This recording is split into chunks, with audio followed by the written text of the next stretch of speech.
Andrés, le dicen el mono, juré y rejuré que no iba a decirle mono en toda la conversación. Un minuto. Controlarme, pero lo tenía que decir, Andrés, ¿viste cómo es esto?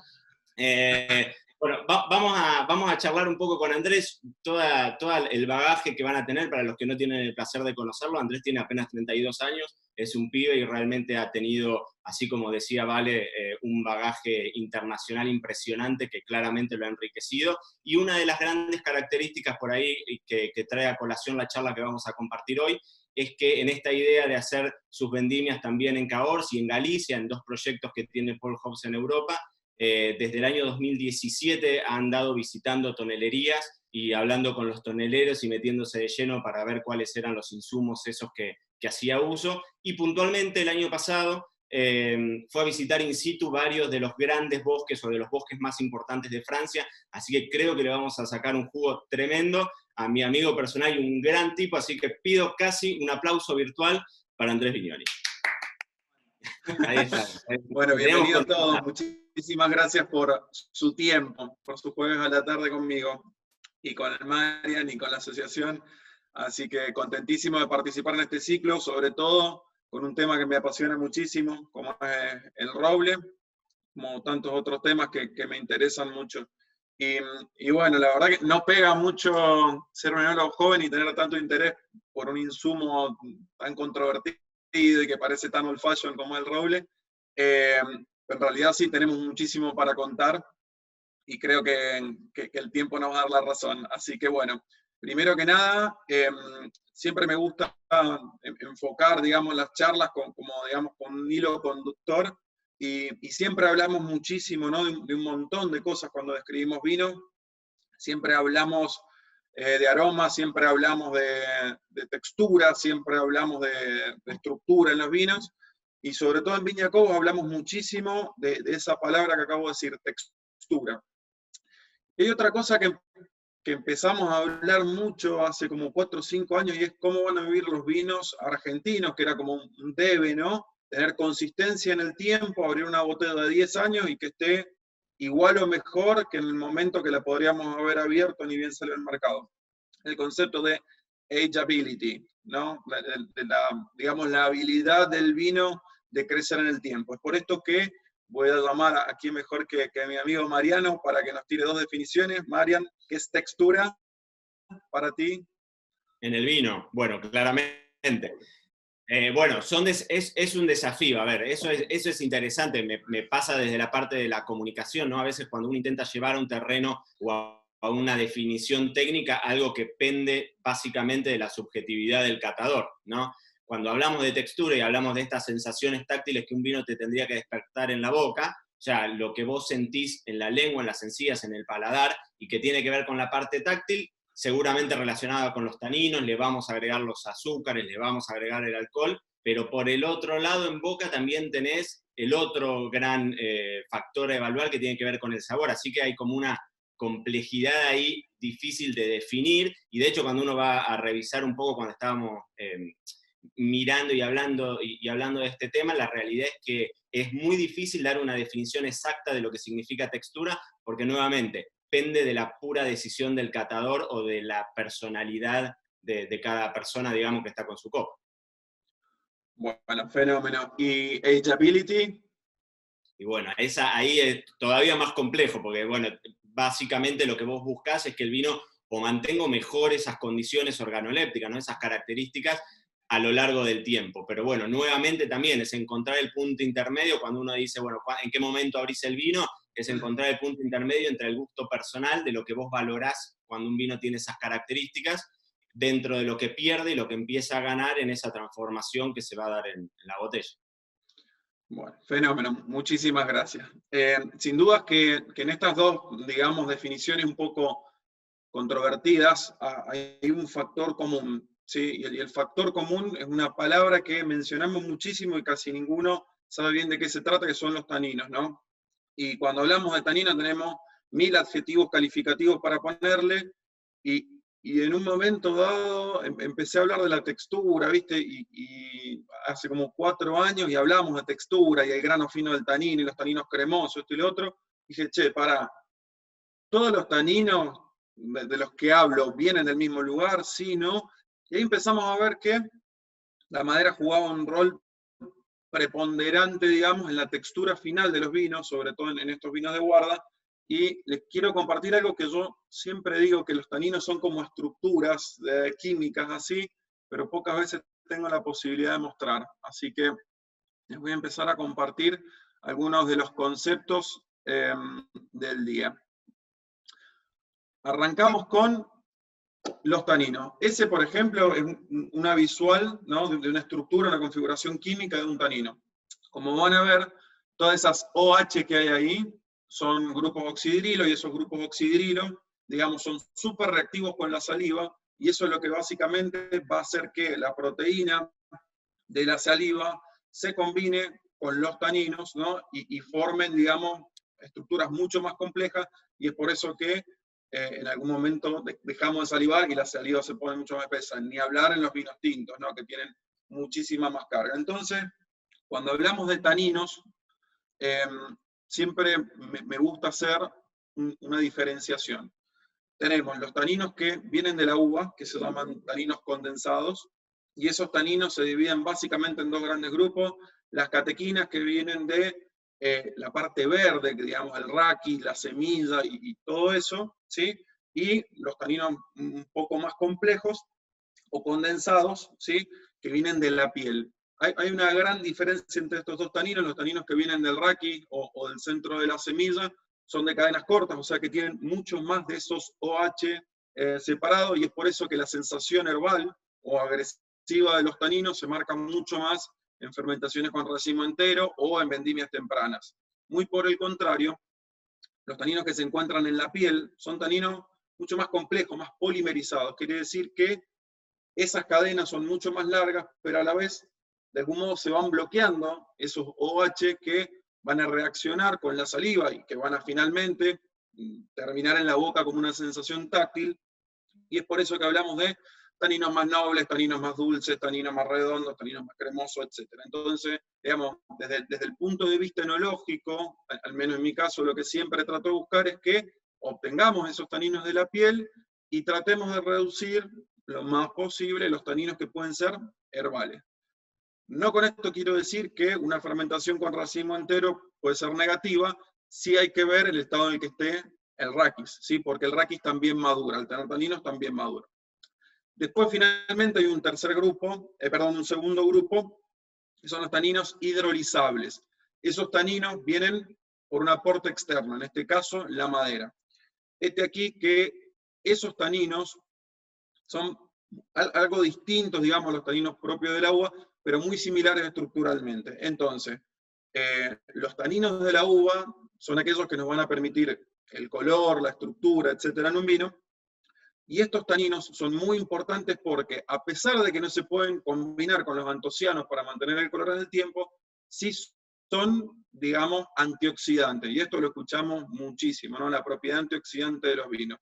Esa propiedad antioxidante viene justamente de la capacidad que tienen esos grupos oxidrilos, esos OH, en captar el oxígeno y de ese modo permitir que los antocianos, en este caso, no se oxiden y puedan formar estructuras complejas y permanentes. Hay un tercer grupo, que son los taninos complejos, que es cuando ya se juntan los taninos de la uva, los taninos de la madera, los antocianos, todos los polifenoles se van juntando y haciendo una gran estructura que, cuando se hace demasiado larga, cae porque pierde la solubilidad y empieza a haber colores más terracota en los vinos, etcétera, que son propios de los colores de los taninos. Los taninos en sí mismos, su coloración, si lo vemos en un espectrofotómetro, son amarillos, ¿sí? Entonces, cuando empiezan a desaparecer los antocianos por combinaciones justamente con los taninos, y esas cadenas se empiezan a hacer mucho más largas, precipitan, que es lo que encontramos en el fondo de la botella, y la coloración, obviamente, los rojos se empiezan a mezclar con los amarillos y dan los naranjas. Además de eso, lo que va a ocurrir es que todos esos grupos oxidrilo que vamos viendo que reaccionan con la saliva se van como tapando al combinarse, y la sensación en boca mejora muchísimo y los vinos son mucho más amables. Entonces, digamos que esta combinación oxígeno-tanino, y depende del tipo de tanino, es la que va a guiar, digamos, la búsqueda al momento de seleccionar el roble y, por supuesto, definir el punto de madurez en una cosecha. ¿Sí? ¿Hasta acá me siguen? ¿Estamos? Bueno, esta fue la parte más dura, la parte química, que no me quería meter demasiado, pero inevitablemente termina entrando. Bueno, entramos en el mundo del roble, y acá está un poco esto de, es casi shakespeariano, ser o no ser, roble o no roble, básicamente. Y es muy común, por ejemplo, encontrar vinos de hace 15 años que eran pura madera, por poner vinos que no se la aguantaban, como decimos en la jerga enológica, a la barrica. Esto quiere decir que su concentración no era suficiente para soportar, digamos, todos los componentes que la madera le podía dar, y ponerse por encima de la madera, que es lo que buscamos siempre como fin tecnológico.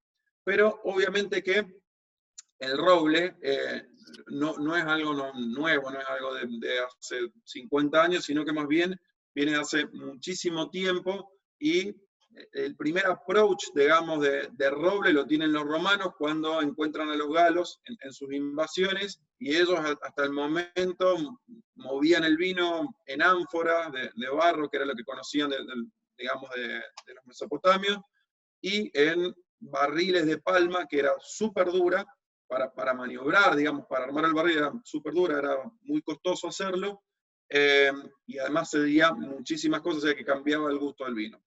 Obviamente que no solamente movían el vino para emborracharse, sino que el vino en ese momento era mucho más seguro que el agua, y bebían mucho vino justamente porque era un gran antiséptico en ese momento. Entonces ese choque de los romanos con los galos terminan por entender que el roble era mucho más fácil de manipular, ¿sí? Era una madera mucho más blanda para formar los barriles, y mucho más fácil de transportar porque era más liviana.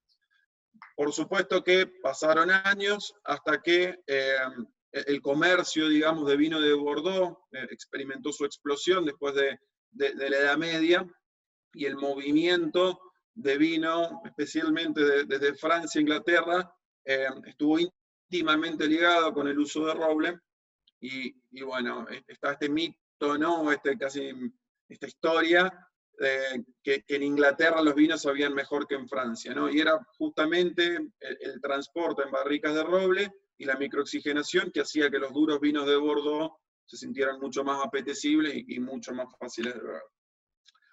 Básicamente, ese fue, digamos, la historia, el approach de cómo entró el roble en la vida del vino, pero cuando hablamos de roble, encontramos roble en casi todo el mundo, porque hay muchísimos tipos de roble. Entonces, siempre que hablamos de roble para vino, nos vamos a enfocar en tres especies particulares: Quercus alba, que está en Estados Unidos, que es el roble americano; Quercus robur y Quercus cecil o Petraea, que son los dos tipos de roble que podemos encontrar en Francia, y no solo en Francia, se encuentran en Hungría, en España, bueno, en casi toda Europa, pero acá vamos a empezar a hacer algunas distinciones. El Quercus pedunculado o el Quercus robur, ¿sí?, es el que utilizamos mucho para hacer destilado, ¿no? El coñac, que tiene un grano mucho más grueso, sesión un poco más violenta y mucho menos perfumado, ¿sí? Y eso le viene bastante bien a las aguardientes que pueden soportar eso, y sobre todo la sesión de oxígeno, digamos, el intercambio de oxígeno es mayor, entonces pueden evolucionar. En cambio, para el vino, siempre buscamos el grano más apretado o cecil, ¿no?, que son, digamos, los robles de bosques altos. A ver, ahí les voy a compartir la pantalla para mostrarles un poco de qué es lo que estoy hablando. Ahí está. Bueno, ahí estoy en uno de los bosques, eso es en Troncé, ¿no? Y ahí hay como una pequeña distinción con el tipo que compra roble, que básicamente es un maestro, es como el tipo que elige la uva, básicamente, y él sí puede hacer las distinciones entre tipos de roble y todo en el bosque. Después, ya es tarde, yo les voy a contar por qué. Y cuando hablamos de grano, justamente cuando hablamos de grano es un concepto que se escucha mucho, pero pocos saben que, digamos, el grano, digamos, son los anillos de crecimiento del roble. Como ustedes saben, los árboles tienen un anillo de crecimiento por año, y mientras menor es el crecimiento, o sea, mientras el grano es más chico, mejor es el roble en la aplicación vínica. O sea que buscamos bosques donde la tasa de crecimiento anual sea bastante pequeña, porque justamente ese roble, que es mucho más apretado y es de grano fino, va a ceder mucho más lento los componentes, los taninos que ceden van a ser mucho más elegantes, y sobre todo los compuestos aromáticos van a ser mucho más complejos. Entonces, no todos los bosques nos van a dar igual, ni no todos los robles que crecen en los bosques van a dar igual. Incluso llegamos a un punto bastante loco en ese sentido, que es que, por ejemplo, hay tonelerías que hacen ensayos de ADN en los bosques, en los subbosques, digamos, en las subforestas que están dentro de los bosques, para asegurarse los porcentajes de este tipo de árbol, que es el Quercus sessile. Hablamos de tipo de roble, hablamos de grano, pero también es muy importante saber, en líneas generales, digamos, qué efectos tiene el roble en el vino. Y siempre me detengo primero en la microoxigenación, en el oxígeno, porque esa microoxigenación o oxigenación selectiva va a permitir que los taninos que vimos, esas estructuras tan reactivas, se unan entre sí para formar estructuras mucho más amables, y a su vez se unan con los antocianos, que son estructuras químicas similares, para fijar el color y, por supuesto, mantener la estructura en el tiempo. Entonces, el oxígeno va a ser como un puente, ¿no? Un puente que se llama puente tanal, de hecho, que es uno de los tantos enlaces que se puede generar entre los componentes químicos, y va a mantener la estabilidad del vino en el tiempo.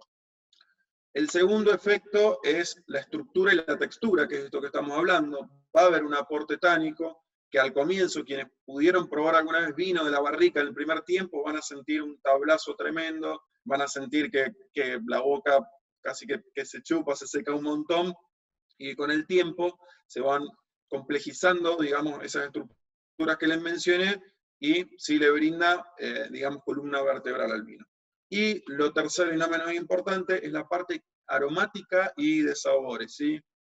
La madera, digamos, el roble, contiene un montón de precursores aromáticos, las lactonas o talactonas o whisky lactonas, como se conocen, que son, digamos, que se refieren a las almendras amargas, al coco, que es muy conocido en el roble americano. Quien probó Jack Daniels, sobre todo el roble americano tiene mucho de eso, pero todo el roble, incluso el francés, tienen esos componentes furfurales que recuerdan mucho al caramelo, por ejemplo. Vainillín, que no les tengo que decir a qué se refiere, que a los aromas de vainilla. Eugenol, que es, por ejemplo, el clavo de olor y especias, y los guayacoles y otros etilfenoles, que pueden ser desde ahumados hasta cárnicos, hasta, bueno, eso elevado a la enésima potencia es digamos, el efecto de Brettanomyces, ¿sí? Etilfenol y etilguayacol.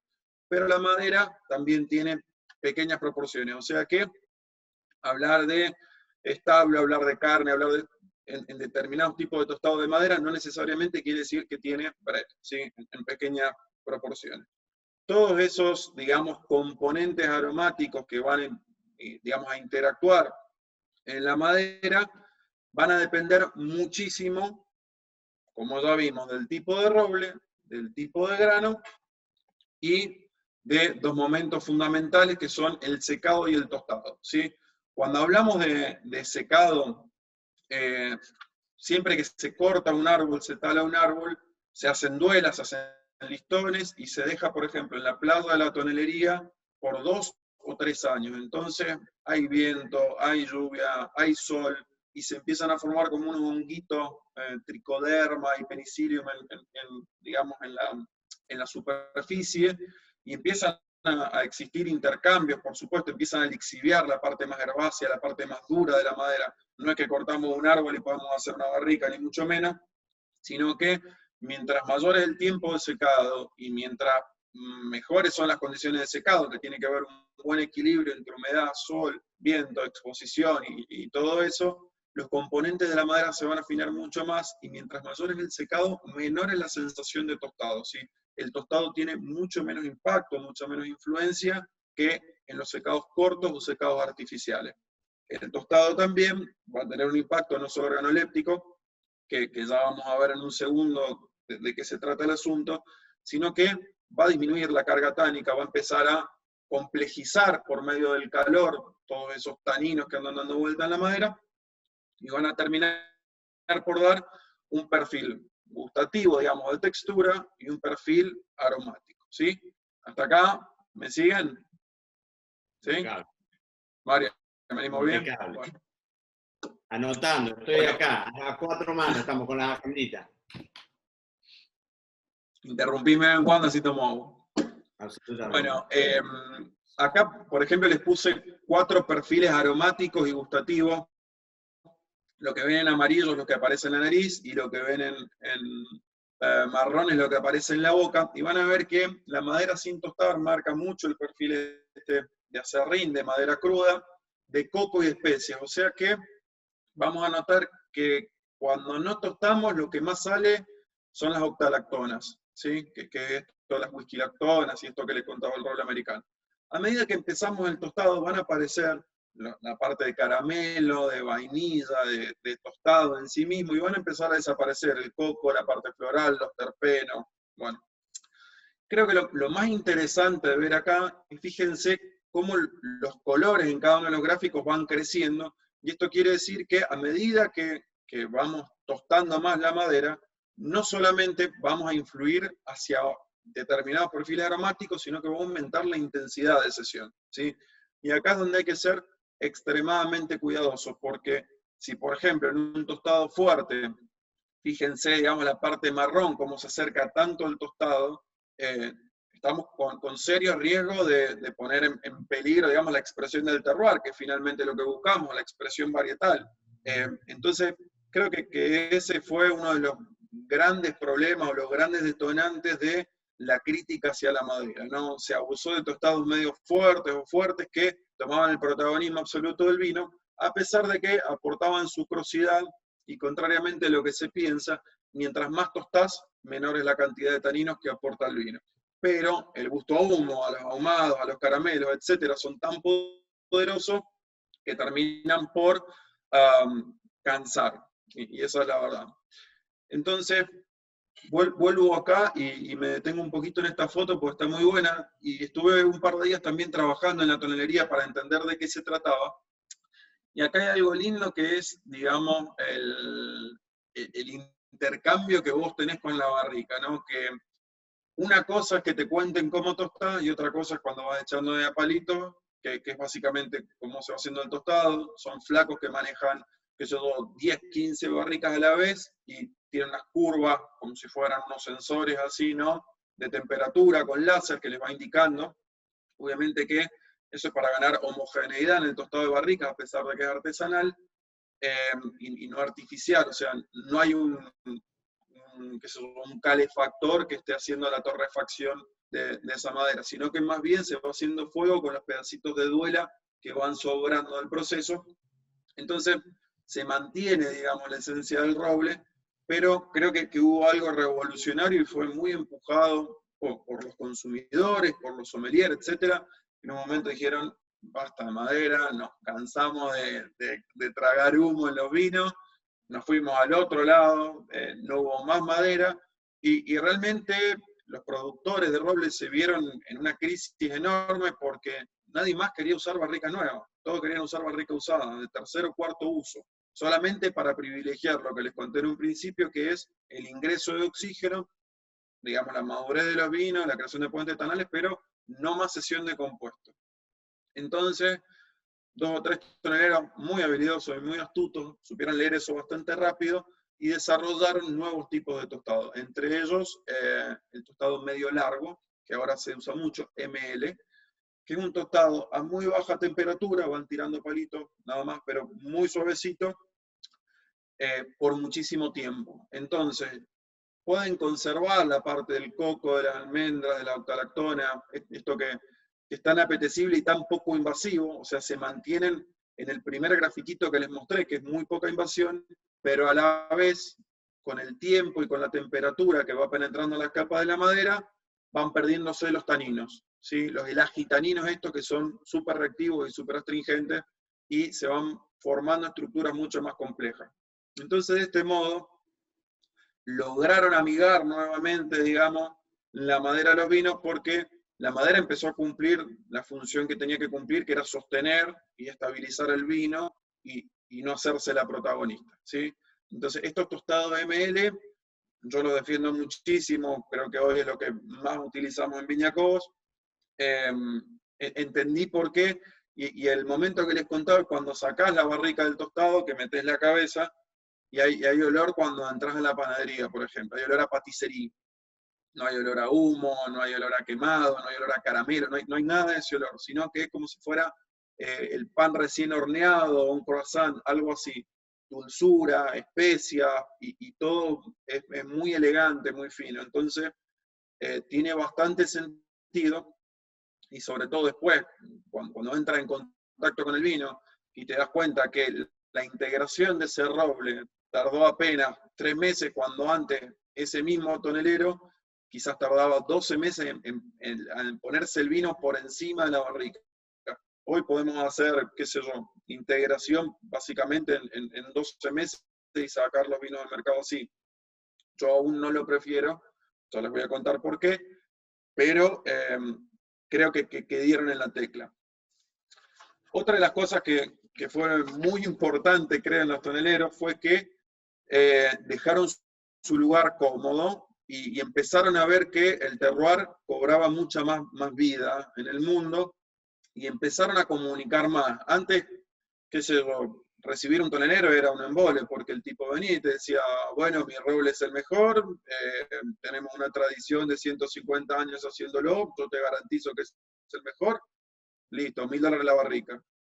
Venía el siguiente, mismo. Venía el otro, mismo. Y vos decís, bueno, pero ¿por qué el tuyo es mejor si el de aquel es el mejor?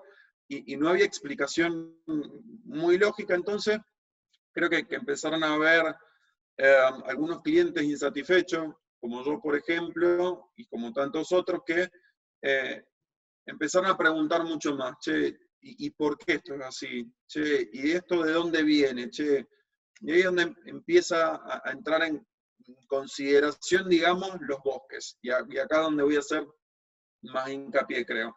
¿De dónde viene la madera?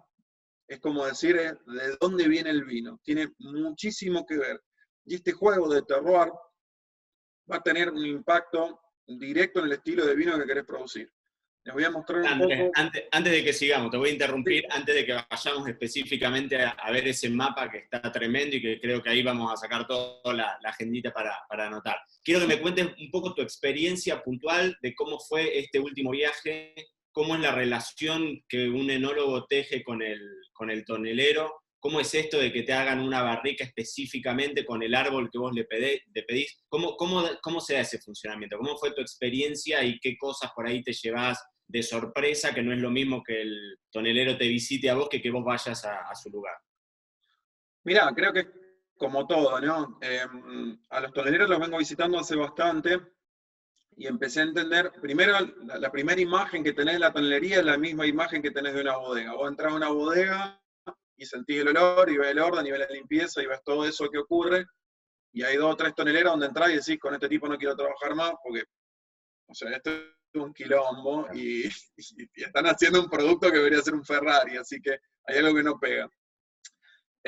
Lo segundo que te pasa es que los tipos están tan metidos en eso, porque obviamente que es una industria extremadamente ruda, como se imaginarán. Los bosques son difíciles de difícil acceso, comprar la madera, toda la madera está regulada, o el 80% del comercio de la madera está regulada por el gobierno, así que también es muy difícil ir y elegir el árbol que te gusta. Entonces pasan mucho tiempo en los bosques intentando reconocer lotes.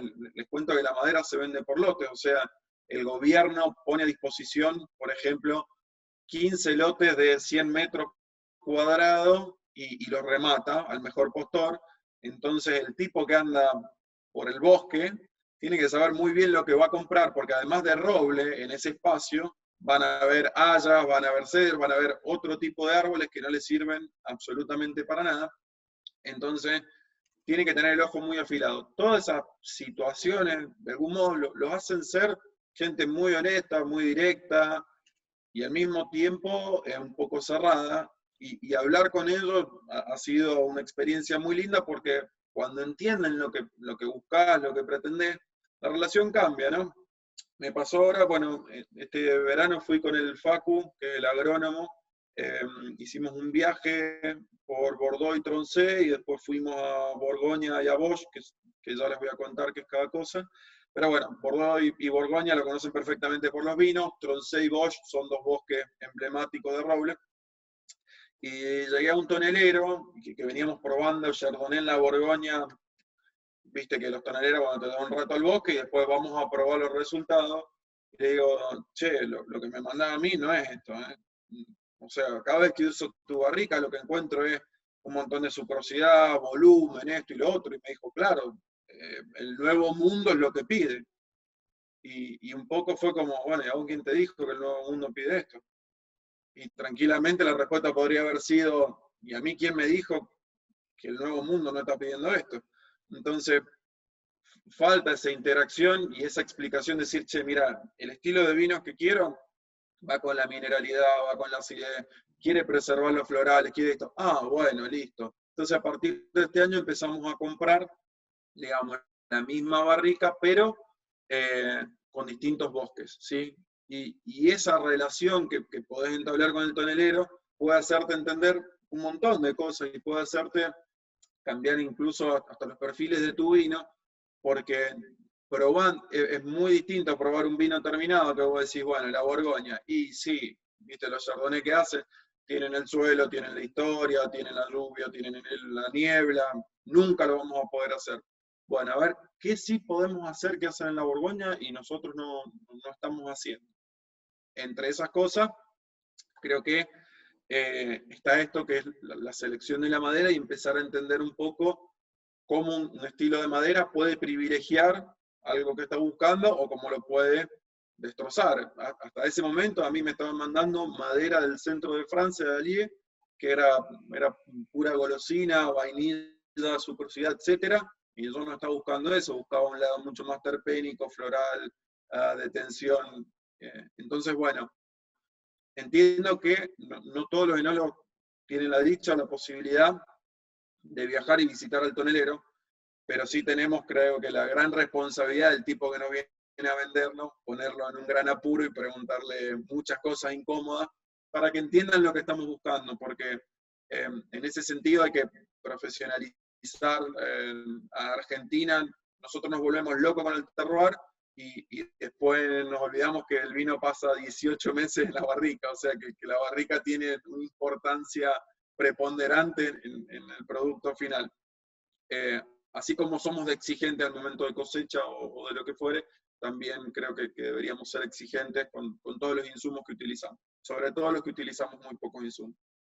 Así que bueno, bastante revelador, y ahora cuando pasemos a los próximos slides, les voy a contar un poco, porque creo que esta es la parte más jugosa, ¿no? Cómo uno hace el puente entre el terroir y el estilo de vino que quiere lograr, y cómo de repente, visitando los bosques, también empecé a entender mucho de esta relación entre el terroir y el estilo de barrica que queremos obtener.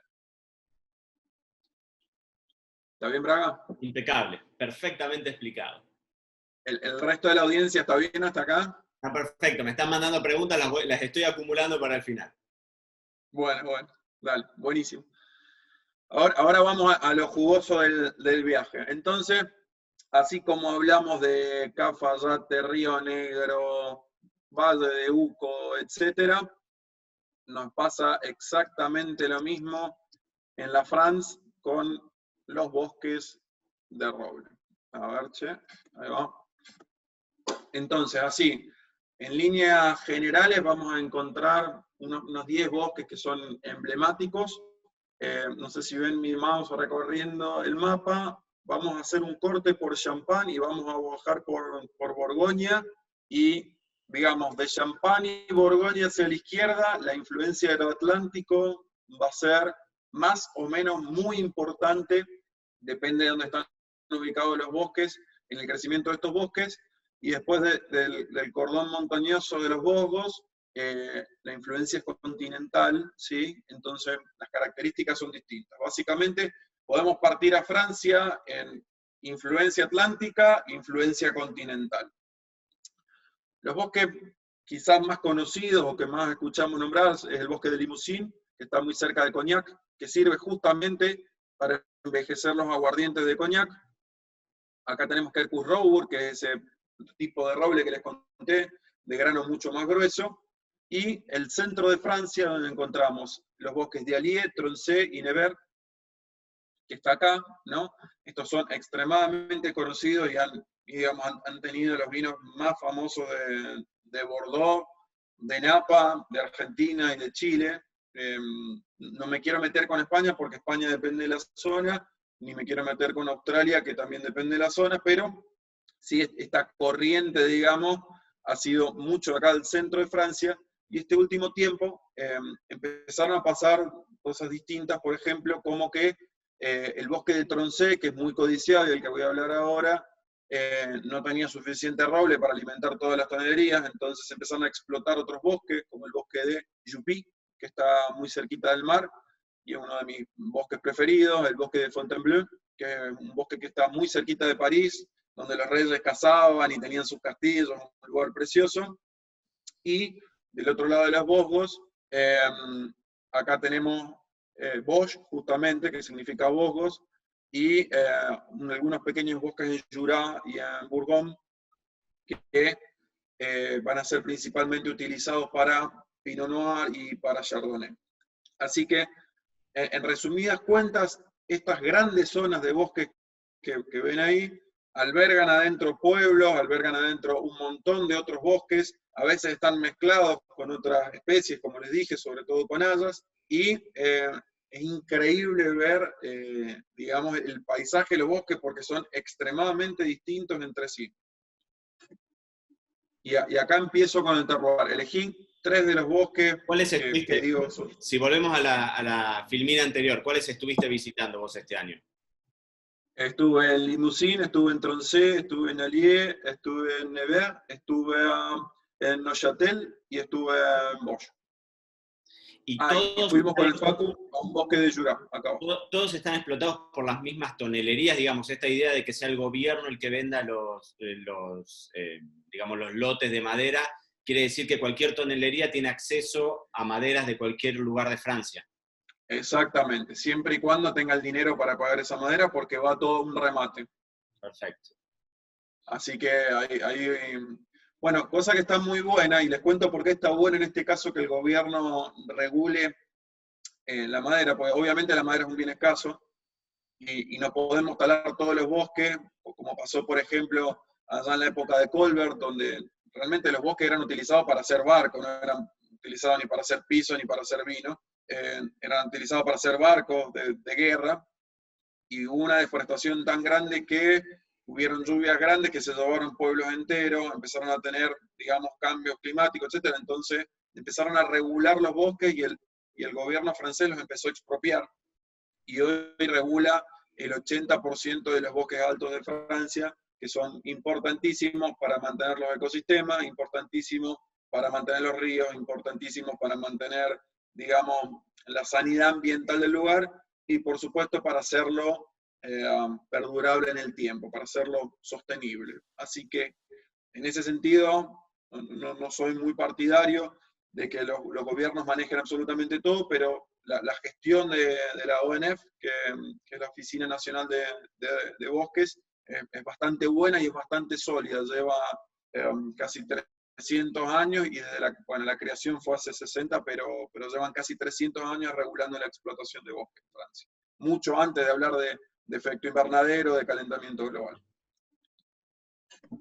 Entonces, bueno, Tronchet sin duda que es como la meca, y todos los toneleros dicen tener mucho roble de Tronchet, cosa que es mentira, porque el bosque no es tan grande y los árboles realmente son muy viejos. Y realmente, además de viejos, tiene algo precioso, que es que crecen muy erguidos, y eso es muy importante para el aprovechamiento de la madera, ¿sí? Si el árbol se retorciera, después no lo pueden cortar bien y el árbol se terminaría perdiendo. Entonces, crecen erguidos, crecen alto, y les cuento para quienes no conocen que para talar un árbol y que le sirva la tonelería y le sirva el bosque, tienen que pasar al menos 120 años, ¿sí?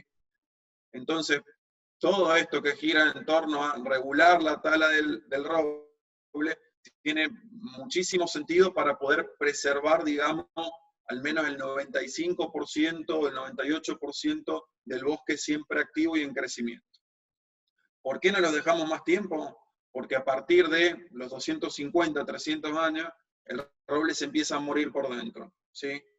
Entonces, no tendría demasiado sentido dejar árboles parados que nunca se caen porque tienen sistemas radiculares bastante grandes, pero que después no sirven ni para barrica, ni para piso, y le están robando justamente lugar a los arbolitos que están creciendo alrededor, porque normalmente, por ejemplo, en Troncé sí se puede ver lo que pasa en esta foto, que hay grandes árboles uno al lado de otro, pero en otros bosques lo que va a ocurrir es que hay arbolitos chiquitos, medianos, grandes, etcétera, y la influencia de la silvicultura, que digamos es la parte de la agronomía que estudia los forestales, no es tan grande como en Troncé, que casi que es un bosque de manual, ¿sí?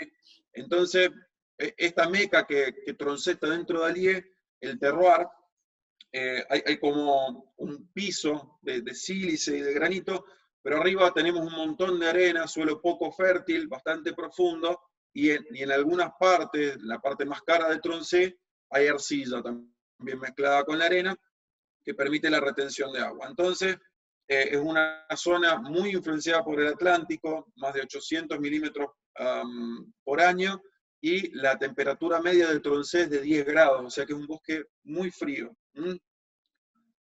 Todas estas cosas, digamos, suelo pobre, mucha lluvia que lava el suelo, mucha competencia entre árboles grandes, va a hacer justamente que estos árboles crezcan muy pero muy lento y el grano, de eso que hablamos al comienzo, sea extremadamente apretado y por tanto todos los compuestos que después van a pasar al vino, a la barrica, van a ser espectaculares, ¿no? Entonces, acá en Troncé siempre se habla mucho de que cuando talan los árboles hay como una coloración entre dorada y rosácea de la madera y el aporte de vainilla y de paticería, etc.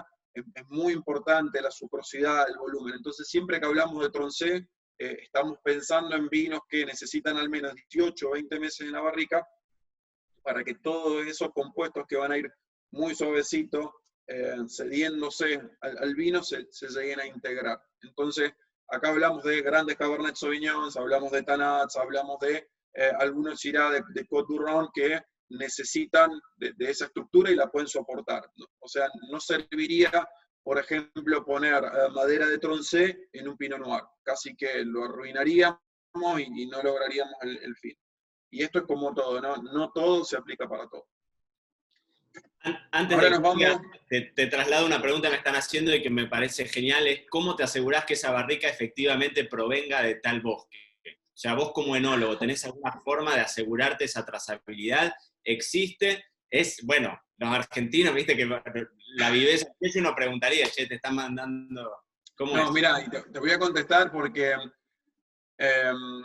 los europeos también son bastante vivos y no todo el roble francés es el roble que viene de Francia, ¿no? Hay algunas tonelerías que venden roble francés de bosques caros como Nevers o como Allier, 30 o 40% más barato que otras tonelerías, y no cierran las ecuaciones, y es obviamente roble que entra desde España, desde Hungría, desde otros lugares que tiene características como el roble francés, pero que no lo es. Hay dos cosas fundamentales. Primero, conocer al tonelero creo que es muy importante. Es básicamente como conocer al carnicero, ¿viste? Sabés lo que te tiene que dar, si no la estás errando.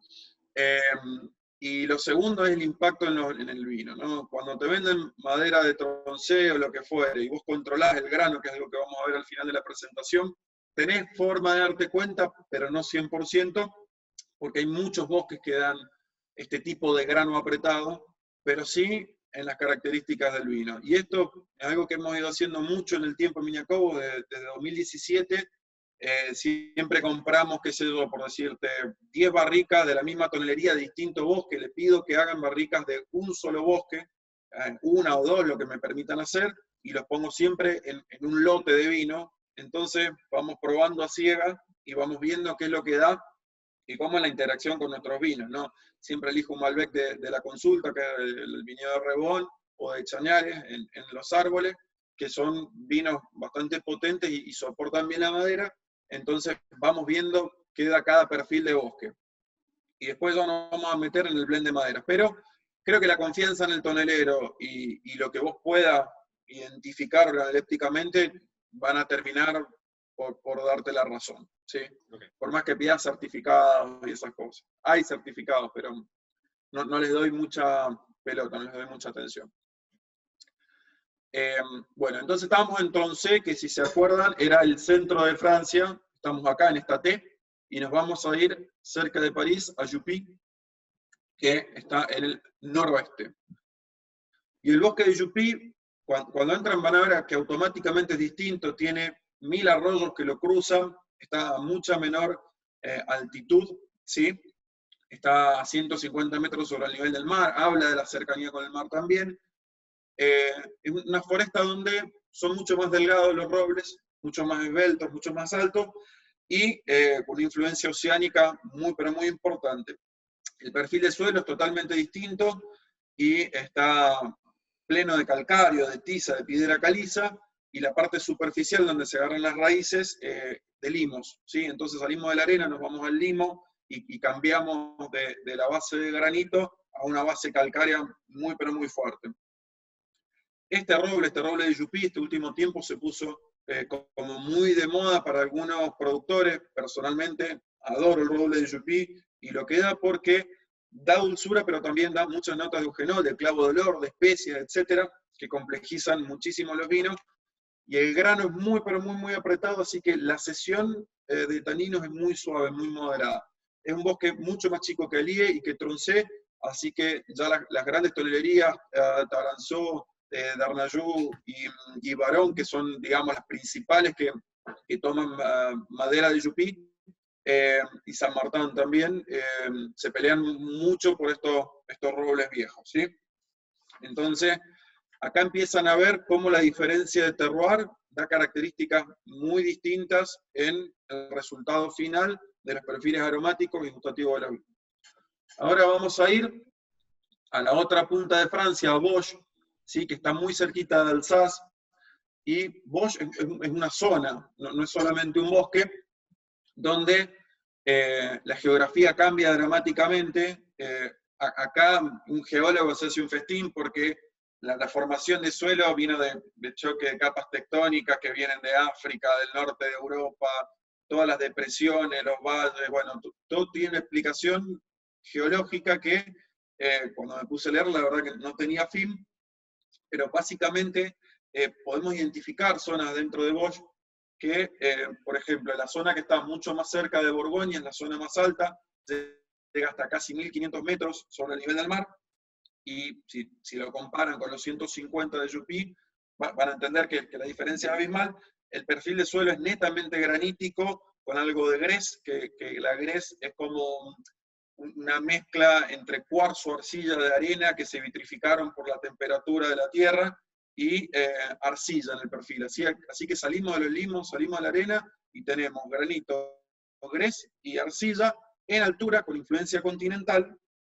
Y bueno, paradójicamente o naturalmente, cuando uno va a lugares como eso, entiende perfectamente lo que está pasando. Es casi como una sensación de que ese lugar tiene que dar cosas frescas, tiene que dar cosas minerales, y la madera de Vosges es sumamente utilizada para los productores de Côte de Nuit, Côte de Beaune, tanto en Pinot Noir como en Chardonnay, para acentuar la mineralidad de los vinos, ¿sí?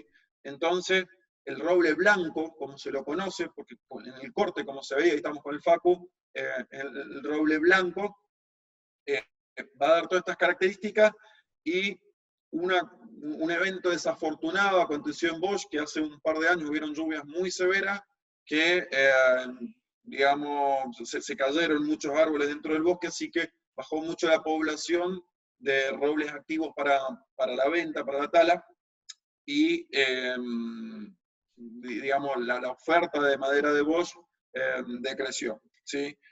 Este clima semicontinental, de mucha lluvia, de mucho frío y de este perfil de suelo, creo que también se ve íntimamente reflejado con la arquitectura del lugar, el paisaje, cómo es la gente, que cambia radicalmente, por ejemplo, con la gente que vive aledaña a Troncé, ¿no? Y esto tiene mucho que ver también, creo, porque nosotros vivimos en la montaña, en Mendoza, y solemos ser un poco más cerrados, menos expresivos, etcétera, y tenemos que ver con este clima del desierto, montaña, y bueno, en Buenos Aires suelen ser mucho más expresivos y explotarse mucho mejor.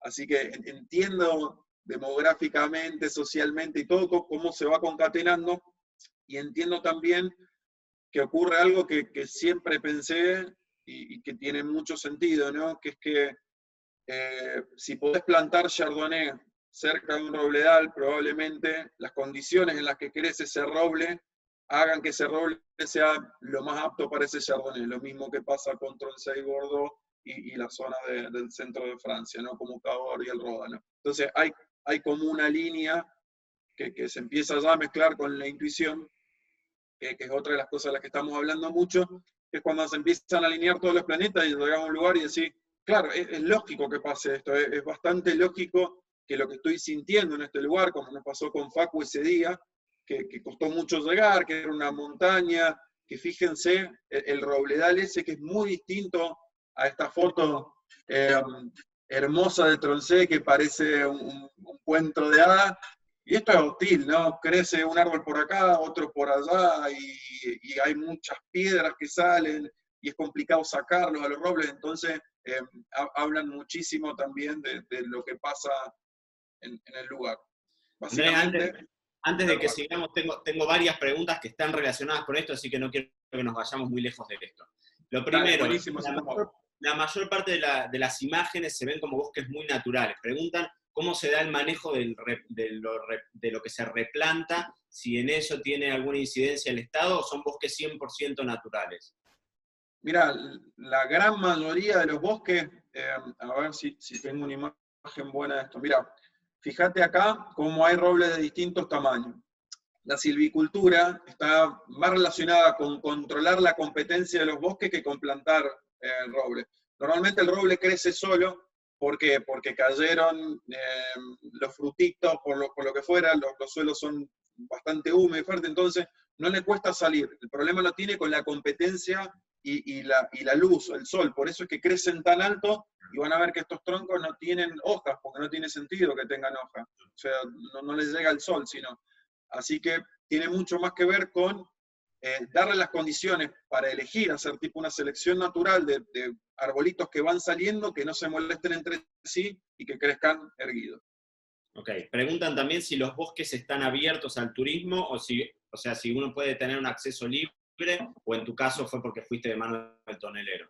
No, acceso libre, acceso libre. No son bosques cerrados ni mucho menos. El tema con un bosque es que más que hacer un picnic no va a poder hacer porque son enormes y si no hay nadie que te explique es como ir a uno de los tantos bosques. Pero sí, cualquiera puede ir. Y Tronchet, la verdad, la foresta de Tronchet vale la pena ir aunque sea vacaciones porque los lagos en el medio de los árboles son increíbles. Bueno, incluso hay unas historias tremendas con la Segunda Guerra Mundial, ejecuciones en el bosque. Hay un bosque como de 350 años que se recuerda como el bosque de no sé qué, donde los franceses arrebatan a los alemanes el control y ejecutan, no sé, como 150 alemanes, qué sé yo. Todavía se ven todas las balas marcadas en el árbol, en fin. Bueno, imagínate eso. Esta barrica debe ser más cara, seguro. Bueno, hace poco una tonelería, Silvain, compró uno de esos robles que son patrimonio histórico y cuando se empiezan a rajar al medio, se cortan y se ponen a la venta. Y bueno, hicieron una edición especial de un roble de 350 años. Acá hay otra pregunta que dice si cada barrica se hace con la madera de un único árbol o en alguna barrica se pueden mezclar distintos estilos. ¿Cómo es el funcionamiento ahí? Primero que nada, es difícil conseguir barricas que estén hechas de un solo bosque, de una sola procedencia, de un árbol inusitado. Solamente estas ediciones especiales de algún árbol muy viejo y muy caro puede llegar a ser. Si no, son de bosque o mezcla de bosque, que es a lo que voy a llegar después. Perfecto. Y otra cuestión que preguntan es si el grosor del tronco tiene alguna incidencia en el precio final. Sí tiene. Sí tiene, sobre todo cuando el lote tiene muchos de estos troncos donde se puede aprovechar mucha madera, ¿sí? Es uno de los grandes problemas de la industria del roble francés que Si no llegan a un determinado diámetro, se tira demasiado, porque las partes, digamos, lo que recubre la corteza del tronco se tira, y lo que va por el centro también, porque no sirve para madera, y después tenés que ver los nudos que tenga, que es de donde salen las ramas, tenés que ver un montón de cosas que van afectando, sobre todo la estanqueidad de la madera, que eso es muy importante en el roble francés, que si el corte no está perfectamente hecho, la barrica pierde, gotea, ¿sí? Que no pasa con el roble americano, y por eso el roble americano es mucho más barato, porque se puede cerrar por donde querés y da lo mismo. Acá tenés que respetar los radios de la madera. Ok, y la última pregunta es si existe algún indicador de cuántos kilos de madera suele producir un árbol para después reflejarlo en barrica, ¿no? No, se miden metros cúbicos en realidad. Y sí, los metros cúbicos tienen una relación. Creo que para hacer 11 barricas de roble americano hacen falta 3 metros cúbicos, para hacer 11 barricas de roble francés hacen falta, no me acuerdo si 5 o 7, casi el doble. Así que eso habla mucho del aprovechamiento, el poco aprovechamiento del roble francés. Perfecto. Perfecto. Todo por el momento. Bueno, continuamos entonces. Entonces, fíjense cómo los distintos bosques van a contar una historia y van a terminar por dar árboles distintos que van a tener perfiles distintos. Esta presentación después se las paso, quédense tranquilos, y es básicamente un poco lo que pude descifrar de hablar porque para hacer esta charla le escribí a todos mis toneleros amigos, a todos los que conozco, para poder llegar a estas apreciaciones, que qué es lo que da cada bosque en cada tipo de barrica. Me llamó muchísimo la atención, por ejemplo, que ninguna tonelería, por más plata que tengan o más desarrollo de I+D que tenga, hizo nunca un estudio por cromatografía para entender cuánta, qué sé yo, galactona, eugenol, metilfulfural, etcétera, tiene cada uno de los bosques. Por ejemplo, nadie sabe a ciencia cierta los porcentajes o los nanogramos por litro que puede ceder un bosque y otro, ¿sí? Así que no la tienen muy clara, pero sí tienen bien claro qué es lo que da cada bosque a cada uno de los perfiles. Y por ejemplo, van a leer que en Allier la sucrosidad, la vainilla, la redondez, etcétera, es muy propio del centro de Francia. Van a leer que los bosques de Jura van a tener algo de Allier y algo de Bosch, o sea que el grano es apretado, pero también hay mineralidad, que el bosque de Nevers, el grano es más grueso y la sesión es un poco más violenta, entonces hay muchos que le escapan. Y Yupi, que es uno de los bosques que vimos, va a dar aromas bastante dulces, bastante, digamos, como encantadores, si se quiere, y en la boca poca sesión. Citó, que es al lado de Borgoña, en fin, va a dar una característica mineral, pero también una sesión un poco más violenta, y depende de dónde nos movamos, el tipo de barrica que finalmente vamos a obtener. Así que no se hagan problema, se los paso, y acá hay como un poco la traducción de los suelos, los minerales que se encuentran en el suelo, el tipo de bosque que es, y cómo terminan en el vino o para qué se utilizan en el vino. ¿Sí? ¿Estamos bien hasta acá? Perfecto. De hecho, había una pregunta justamente, y si querés te la cuento ahora para que la encuentre, porque no la había notado, y que preguntaba justamente esto, si existía algún bosque, acá está, o algún tipo de roble que le brinda al vino un estilo más elegante y no tan perfumado. Bueno, el perfume es todo un tema, ¿no? Porque el perfume de hecho es algo bastante buscado por todos los toneleros, y tiene mucho que ver también con el secado y el tostado. El tonelero siempre prefiere tener un bosque que dé perfume y después regularlo con el secado en su plada y con el tipo de tostado, que no tenerlo, porque al no tenerlo nunca lo va a poder lograr. Entonces, siempre tengan en cuenta que los aromas que vienen de la madera, aunque sean tostados, vienen de un aroma inicial, un precursor aromático que se tiene que transformar, ya sea por el calor, por el secado, por un montón de fenómenos. Así que sí, hay bosques que tienen menos aroma, pero no son bien ponderados. Y sobre todo los bosques que tienen más roble pedunculado, de grano más grueso, tienen menos aroma. Entonces, ¿qué es lo que se busca por ahí en los destilados? Que tengan menos aroma y más sesión de oxígeno. Hay algo que también está bueno contarles, que es que, por ejemplo, en vinos blancos, En los tintos siempre buscamos grano fino, apretado, sesión lenta, mucho tanino, etc. Pero en los blancos, por ejemplo, con crianzas un poco más cortas, también se busca el grano medio, que es mucho menos aromático que esto que estamos hablando, aunque sea el roble que estamos buscando, que es el roble Cecil, pero en bosques donde la tasa de crecimiento es un poco más grande, ¿sí? Entonces los anillos son un poco más espaciados, el grano es medio, y ese grano medio tiene la particularidad de, a pesar de aportar un poco más de tanino, también aportar sucrosidad, volumen, y mucho menos aromáticas. Entonces pueden salir todavía las aromáticas de en los vinos blancos, que no queremos, digamos, que tenga olor a clavo de olor, ni mucho menos, aroma a clavo de olor, ni mucho menos, y sí queremos un poco más de redondez. Esto se puso muy de moda, sobre todo en alguna etapa, hace como unos 40, 50 años en Meursault y en algunas zonas icónicas de la Borgoña, que acompañaban el proceso de batonnage con esta sesión de polisacáridos bastante intensa que viene de bosques de crecimiento un poco más rápido. ¿Sí? Perfecto. ¿Estamos bien? Bueno, buenísimo. Y ahora, digamos, la pregunta del millón, bueno, ¿y todo esto para qué sirve en el vino? Porque yo les hablé 200 horas de Francia, de los bosques, etc. Y la pregunta del millón es, ¿cómo lo aplico en el vino?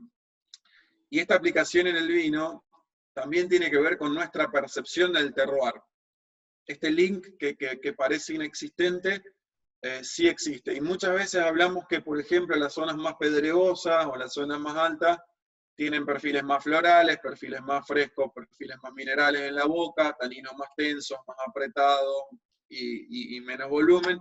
Hablamos normalmente que hay zonas más cálidas que van a acentuar cierto tipo de fruta que está mucho más relacionado, en el caso de Malbec, por ejemplo, a la fruta negra, a la ciruela, a todo ese perfil aromático. Y, por ejemplo, cuando tenemos suelos pobres, con arcilla y mucha piedra, la estructura y el volumen de los vinos es de una manera. Cuando hay arcilla, se amplía mucho más en la boca y tenemos, digamos, más riqueza, ¿sí? Son vinos más gordos. Todas estas cosas que por ahí nos llevaron años, porque fue empírico realmente, no hay nada que a ciencia cierta indique que un suelo arcilloso de amplitud de boca, sino que más bien algo que acontece, que después sí, fisiológicamente con la planta y por supuesto con la mano del viticultor y lo que ocurre en la bodega se ve favorecido o no, ocurre también al momento de tener en cuenta el uso de madera en el vino.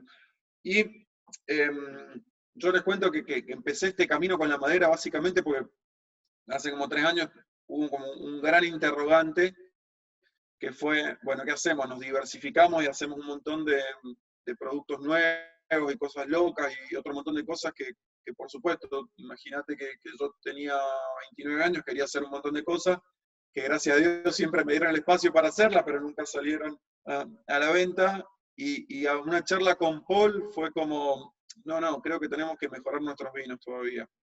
Nos queda mucho por entender. Y bueno, la pregunta fue, ¿qué nos queda por entender? Y fue un tiempo de reflexión donde lo primero que se me vino a la cabeza fue, che, estamos usando 2 o 3 tonelerías para todos los vinos en proporciones iguales y todo lo mismo. Casi como una receta de cocina. Al final adaptamos las cosechas a la degustación y hacemos toda la vinificación según degustación para que después todo termine en un insumo final que va a marcar una característica. Y ahí fue que me dio mucho la curiosidad esto de ensayar bosques y todo, con el objetivo básicamente de adaptar cada uno de los perfiles de los viñedos que trabajamos a un bosque de madera, fue en un inicio. Después me di cuenta que no tenía mucho sentido probando los bosques de madera, sino más bien adaptar cada uno de los vinos a un estilo.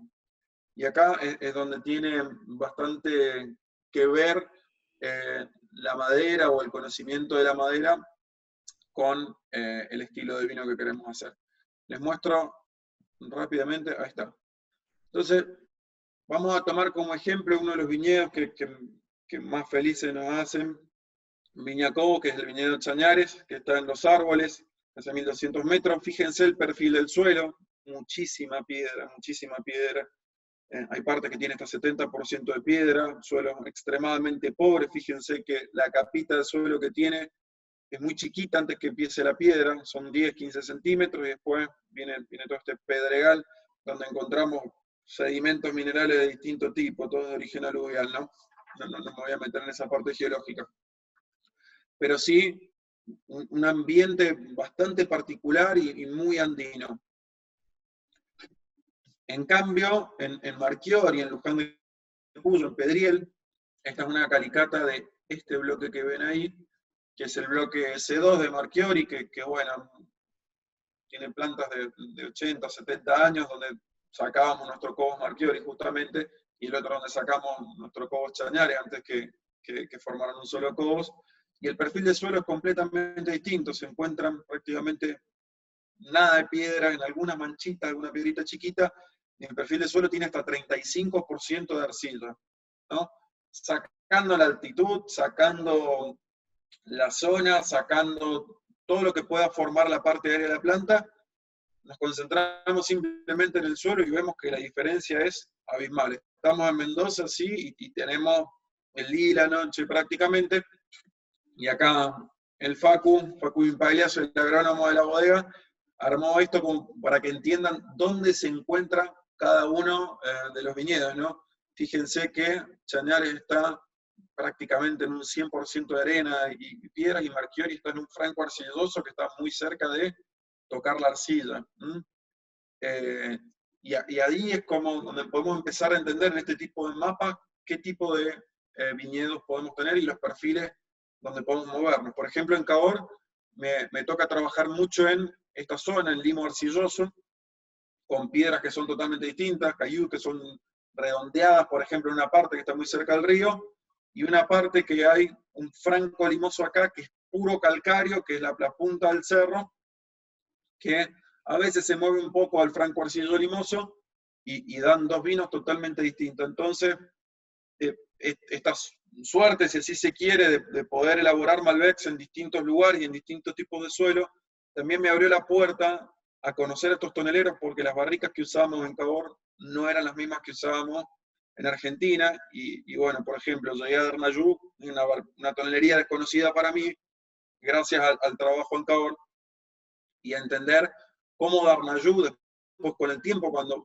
tuve una relación con ellos, usaba mucha madera de Yupí y un poquito de madera de Bosch, justamente para privilegiar los vinos de Plateau de Cahors, seguir con la tensión, seguir con la fuerza, digamos, y la madera de Yupí del centro de Francia para redondear un poco esos taninos que podían ser agresivos.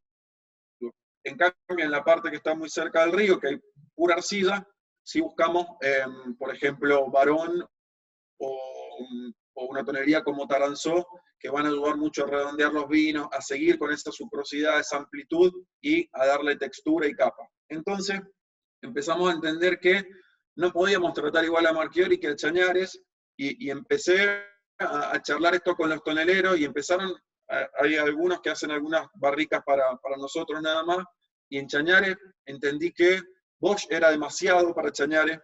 Puede haber, qué sé yo, un 5% dentro del pool de madera que puede pertenecer a Bosch, pero no podemos seguir aportándole taninos que le den más dirección y más verticalidad al vino, porque ya la tiene en sí misma, ¿sí? Entonces apostamos más por Yupí y por el centro de Francia para darle redondez, darle un poco más de equilibrio y empezar a domar esos taninos que en un momento a Chañares nos costaba muchísimo, porque era un perfil totalmente pedregoso, ¿no? En cambio acá en Marchiori justamente nos encontramos con volumen, con estructura, etc. Y bueno, sin duda que lo primero que se te viene a la cabeza es el grano fino, la sesión lenta, y ir aportándole muy de a poquito. Pero además empezamos a ver que Tronchet, que Allier, que Yupí iban muy bien y privilegiaban. Y en este caso Yupí se comporta mucho, o sea, se comporta diferentemente que lo que se puede comportar con Chañares, por ejemplo. Yupí en Chañares le aporta otro tipo de taninos que le da capas y le da un poco de amplitud al vino. En cambio acá, Yupí, la madera de Yupí estiliza a Marchiori, porque Marchiori ya es bastante gordo en sí mismo y lo que necesita es un poco más de longitud, ¿sí? Entonces, acá empezamos a entrar en la cabeza del enólogo, y ahora les voy a contar lo que pasa en la cabeza del enólogo cuando elegimos, pero me detengo en esta foto, porque no basta con conocer la madera o conocer al tonelero. Lo que sí hacemos en Viña Coke es que controlamos duela por duela el grano de la madera, por eso tiene una F, que es el grano fino. A veces ponemos extra fino y a veces se pasa alguna de medio, pero los estándares de calidad son altos porque todos los toneleros ya saben que les controlamos duela por duela. Y esa es la parte de la responsabilidad del productor, que es que tiene que exigirle a su proveedor la calidad, ¿sí? Entonces, cuando mandás 10 barricas de vuelta, nunca más hay una duelita de grano medio metida justo por casualidad porque se les pasó. Y era algo que realmente notábamos, como 2 barricas, la misma tonería, el mismo modelo, en el mismo lote de vino, una es espectacular y la otra no te gusta tanto. Y decís, che, pero me estás jodiendo, me decís que tenés trazabilidad, consistencia, que esto, que lo otro, y sale uno para acá y uno para allá. Y no, cuando los taninos están secantes, cuando el aporte aromático marca mucho la madera cruda o la sequedad, hay algo que no está funcionando bien y no están utilizando los bosques que estamos pidiendo. Entonces, el criterio de selección de barrica básicamente va a tener en cuenta el origen, el grano, el tostado, que es esto, el medio largo que les mencioné, y el tonelero. Salgo del PowerPoint para no atormentarlos con imágenes, pero ahí empieza esta danza, digamos, en la cabeza, que es lo que llamamos mucho diseño de vino, ¿no? Que es cuando vos estás en el viñedo, probás la uva y decís, che, esto le falta, esto le falta, esto le falta, cosechamos el lunes. ¿Por qué? Porque los taninos están en su lugar. Entonces, la discusión para nosotros de taninos arranca en el viñedo. Pero no arranca tampoco en el momento donde probamos uvas, sino en el momento que hacemos los deshojes, en el momentito que hacemos el estrés hídrico para definir el tamaño de las vagas en diciembre. Entonces, es todo como una sucesión de detalles concatenados que van a tender a, en este caso, un estilo. Y el enólogo no soluciona todo, de hecho soluciona muy poco cuando empezás a entender todas esas cosas, ¿no? Y acá es donde hablamos de enología de precisión, que en realidad es vitivinicultura de precisión. Cuando hay una idea que va llevando una cosa tras otra a un resultado. Entonces, para nosotros, quienes han probado los vinos que hacemos, es muy importante el tanino apretado, que haya estructura, que haya concentración, pero sobre todo que haya elegancia en los vinos, que haya balance, que por más que sientas que el vino es poderoso, no nos ataque. Y para eso tenemos que preocuparnos por la selección del terroir, tenemos que preocuparnos por la vitivinicultura, el punto de cosecha, que es fundamental, y después tener la capacidad de entender que no todos los años son iguales, que hay años donde el calor va a ser de las uvas y el perfil de fruta va a ser mucho más maduro, que hay años un poco más fríos donde los taninos se van a poder afinar mucho más, y en base a eso decidir cuánta madera nueva, no es lo mismo todos los años, qué tonelero vamos a usar, qué tipo de tostado vamos a utilizar y el tiempo que vamos a dejar ese vino en la barrica. Toda esa danza de cosas que pasan en la cabeza tienen 2 momentos fundamentales. El primero, el punto de cosecha, donde vos ya te imaginas el vino, y el segundo, el día que decís, desvinamos y prensamos, y ya tenés el vino que en realidad fue. Porque entre la uva que probamos y ese momento está la fermentación, donde puede pasar de todo, y el vino puede salir bastante peor de lo que te imaginaste, o un poco mejor de lo que te lo imaginaste. Normalmente somos más capaces los enólogos de arruinar vinos que de hacer buenos vinos, por algunas decisiones erradas que tomamos en algún momento, pero lo que sí estoy seguro es que cada terroir tiene una historia que contar, y es muy importante la presencia, el contacto diario del enólogo y el agrónomo y los equipos que forman, digamos, todas las bodegas, con los vinos y entender hacia dónde vamos. Es por eso que no creo que ni yo sea un genio, ni mucho menos, sino que somos un montón de personas que estamos pensando bastante parecido, y si un día yo me enfermo, está Diana que va a probar los vinos, o Nico, y va a saber lo que tiene que hacer.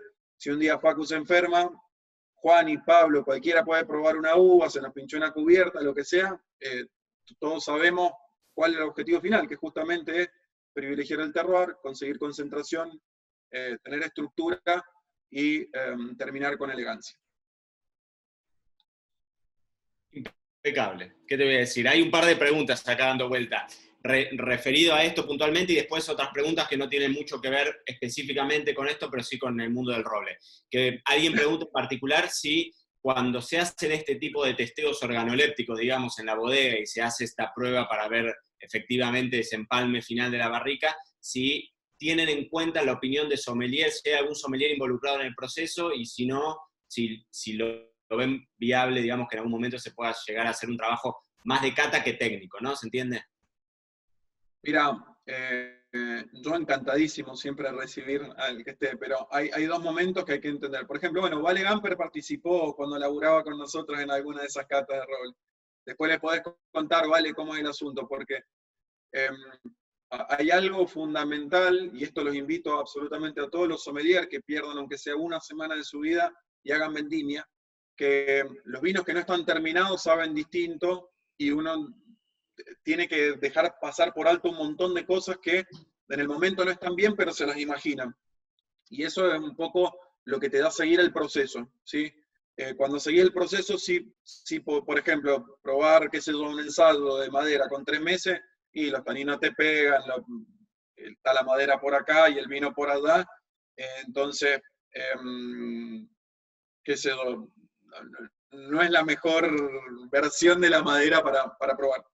Pero sí, muy abiertos a que prueben, porque por supuesto que ustedes saben mucho más de degustación que nosotros.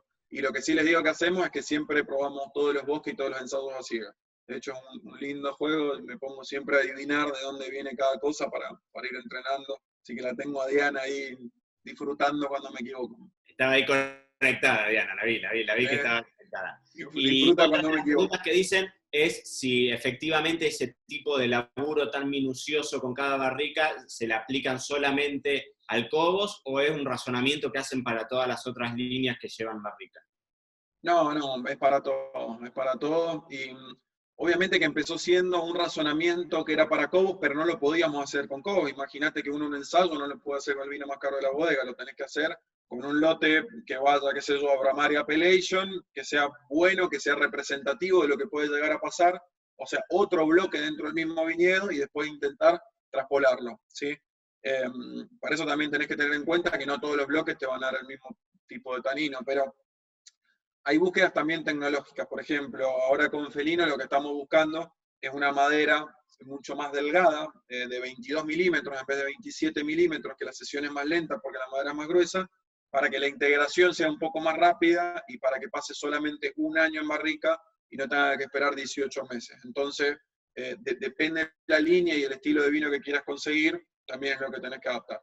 Okay. Acá hay una pregunta que me gusta, que dice si el diseño de la sala de barricas cambió después de ese viaje, o sea, ¿cómo tienen organizado entre el Despiole, que es una sala de barricas tradicional, cómo tienen organizado, sectorizado de acuerdo a cada estilo de barrica? Bueno, les cuento que tenemos 4.000 barricas aproximadamente, así que no se desordenó absolutamente nada y las tenemos organizadas por lote de vino, no por lote de barrica, ¿sí? O sea que, por ejemplo, si tengo 1.000 litros de un vino, voy a tener 4 barricas para ponerle, digamos 900 porque son de 225, y le voy a poner 25% de una cuestión, 25, o sea, una barrica y 2 usadas para lograr el equilibrio, y tenemos identificado lote por lote, no tenemos identificado cosas puntuales. Ok, acá hay algo muy puntual que alguien pregunta qué tipo de barrica conviene en los vinos que están, digamos, que salen de viñedos de suelos calcáreos. Si hay alguna barrica específica que recomendarían y en ese caso, ¿por qué? Bueno, mira, es una pregunta bastante general porque calcario hay repartido por todo Mendoza.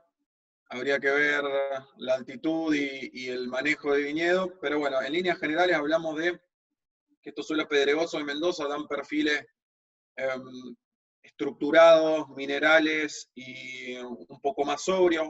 A mí me gusta mucho para ese tipo, si la pregunta específicamente es por Gualtallarí, para Gualtallarí me gustan los tostados medios largos y me gustan las barricas que tengan mucho centro de Francia y un poco de Juppy, pero mucho centro de Francia, mucho allí y mucho Tronce.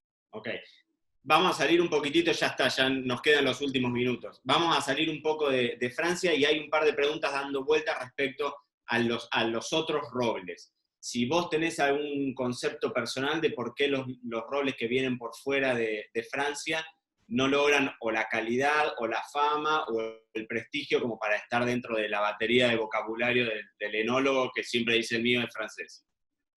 Bueno, mira, hay un bosque particular en Hungría que para mí me parece fascinante, una tasa de crecimiento bajísima, sesión de compuestos espectaculares, pero en la crisis rusa todo eso se cortó porque hubieron quilombos políticos tremendos y no pudieron asegurar el suministro. Entonces, por eso se dejó mucho de darle pelota al roble de Europa del Este, que era más bien por temas políticos. Después lo segundo que tiene el roble de Europa es que depende de dónde estés, la tasa de crecimiento es mucho mayor y la sesión es bastante brutal de tanino. Entonces, creo que todavía no llegan al punto de poder comunicar suficientemente bien que hay algunos robledales de grano fino, apretado, etcétera, y asegurar la procedencia, que ese es el otro gran tema. Hay mucho revoleo. Pero normalmente a mí no me gusta mucho el roble de Europa del Este porque da mucho gusto a tabla, no sé. Es como roble muy crudo. Ok. Acá hay una pregunta, debe ser Majo la que la preguntó, que dice si tenés alguna referencia sobre el roble de Cantabria, que se usa mucho para los olorosos y los whiskies. Y otra pregunta que estaba hoy al principio, si tenías alguna referencia de los robles de las Rías Bajas. ¿De las Rías Bajas? Exacto. Bueno, mira, primero que nada, en las Rías Baixas llueve un montón, así que la tasa de crecimiento es muchísima, y los robledales más lindos de España los liquidaron con la colonia, con la conquista, que eran los del centro, por eso hoy parece un desierto el centro de España, cuando inicialmente eran grandes bosques.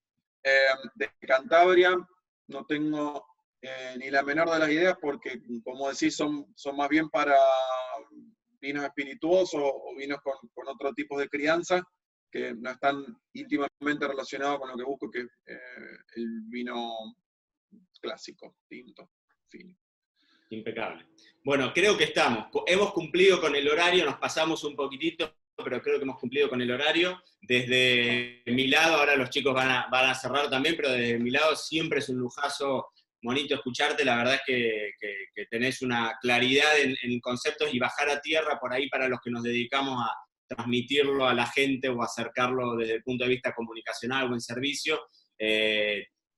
Hacerse por ahí de estos datos específicos que a muchas veces se nos escapan, y poder tenerlos como herramientas de justificación de lo que uno después encuentra en la copa, es maravilloso. Así que desde mi lado, y creo que todos podemos hacer un aplauso así como a la distancia y uniforme, la verdad que fue un lujazo de masterclass, y de corazón te agradezco un montón por haberte tomado este tiempo de dedicarle un buen laburo a eso. Así que, Mati, te dejo a vos empalmar.